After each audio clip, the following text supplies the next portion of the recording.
Welcome to this week's episode of 60 Seconds with the Superintendent. Well, when our parents and grandparents went to school, it maybe looked like this.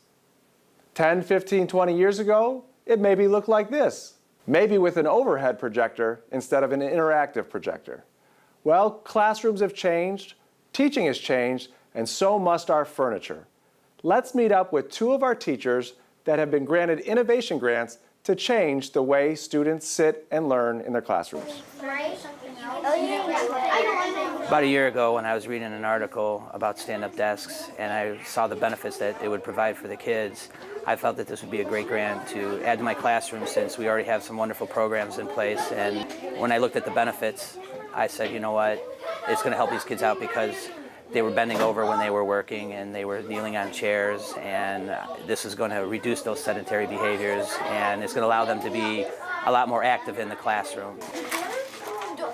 Well, the stand-up desks definitely give me a lot more space in the room. Getting rid of the longer desks and just having those has allowed me to have more space. So I have a small reading area over here where I've got a couple of couches, so now there's like a reading center. So yes, and then and hopefully by this time next year, if I can have all stand-up desks, I'll have even more space and I can look into maybe some other kind of stations. It's just easier for the kids to move around once they're already standing. When they're working in groups, small groups, 2 or 3 groups, it helps out with that. And then also with the desks, I can adjust the heights. I can have kids sitting, I can have kids standing. If we have a kid that had gotten hurt, we can lower it all the way to the ground and have them use a regular chair. But it just helps with the flow of the lessons. Can we color the berry a little bit? I have been wanting to explore some flexible seating options in my classroom for a while now, and I just wasn't quite sure how to start. And then when Mr. Ryba told us about the grants, I was really excited because I knew exactly what I was going to write a grant for.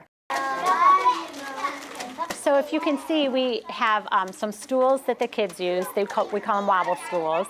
And those are nice because they have the flexibility to take them wherever they are in the room. And we have some cube chairs, and we call the little rockers, we call those egg chairs. Those have been a huge hit. It's so exciting to see how quickly they have learned which chairs work best for them. Like some children definitely will gravitate toward the wobble stools, where some kids like the feeling of the rocking in the egg chairs. Harlow. Some of the kids were saying, you know, they just help me listen better. You know, because I've definitely noticed a difference in their attention, their ability to listen during instruction, their ability to stay focused and on task at their seats.